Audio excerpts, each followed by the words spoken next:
Hello everyone and welcome back to my channel. In this video I'm going to be showing you how to replace or refill the ink cartridge on your Epson EcoTank printer.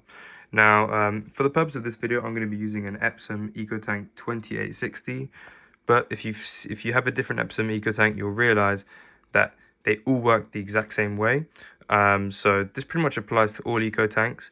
And yeah, so one thing you'll note about this, moving straight into it, is that unlike other printers that use cartridges, Epson actually uses bottles of ink. And I think this is actually really useful because some cartridges and other printers like a HP DeskJet, they come with two small cartridges, and one of them is black and one of them is the rest of these three colors mixed into one.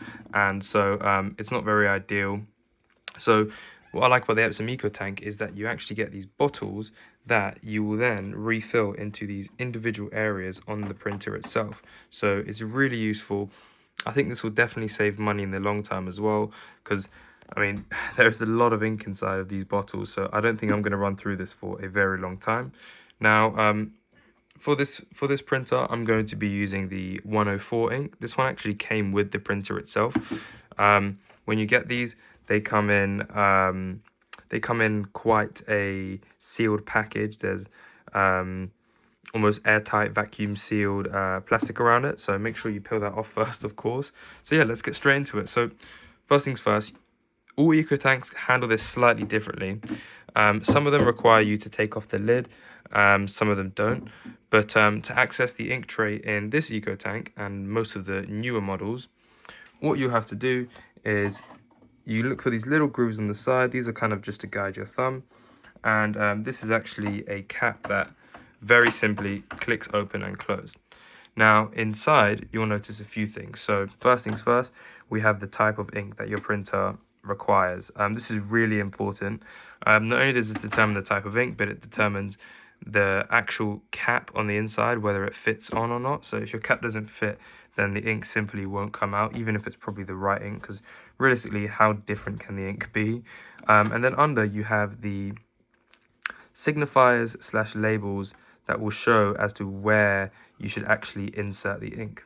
So how does this work? Well, they do explain on here, so but I'm going to take you through a more visual demonstration because I feel it's better than this lifeless drawing. So first things first, you'll notice these have little handles on.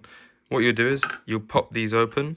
They kind of click open, and this is essentially where you're going to put the tip of the bottle on. So what I'm going to do is I'm going to unscrew a bottle and show you what they look like. Okay, so I've just unscrewed my black 104 ink. Now you'll notice that, so first things first, that's worth noticing when you unscrew it, is that there is ink out there. So if you touch that, you'll get ink everywhere, and you just want to be careful. I probably wouldn't recommend flipping this upside down at all unless it's directly over the printer. Now you'll notice it's quite a weird bottle. It has these two things on either side of it, and these are actually really useful. These are your guides so that you can quite easily refill the ink. You'll notice that these two kind of square things fit quite perfectly into these into the square things over here. So let's get this printer with some ink inside. So first things first, it's very simple. You don't need to squeeze the bottle or anything. You simply get this bottle. This is black. I can see that black is over there. What I'm going to do is I'm going to flip this upside down. I'm going to place it on there, and I'm just going to leave it. And you can actually hear the ink just kind of trickling out. And more importantly, you can see the ink filling up at the bottom over there. So now another thing as well, when you take it off, I'd be quite careful and slow, and just make sure that you leave it on top of the tray, so that the ink doesn't really drip anywhere. Let's refill another color just to show you a bit more. Here's my yellow. I'm going to do the same thing. I'm going to be careful with it, and I'm going to flip it on top of where it actually says yellow.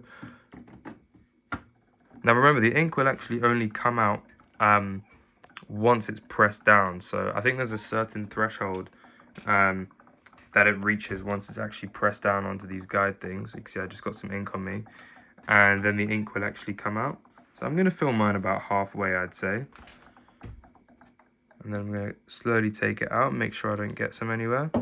And we'll fill in my other colours. Here's my magenta. We'll put this on. And I don't know if you can hear, but you can kind of hear it bubbling out.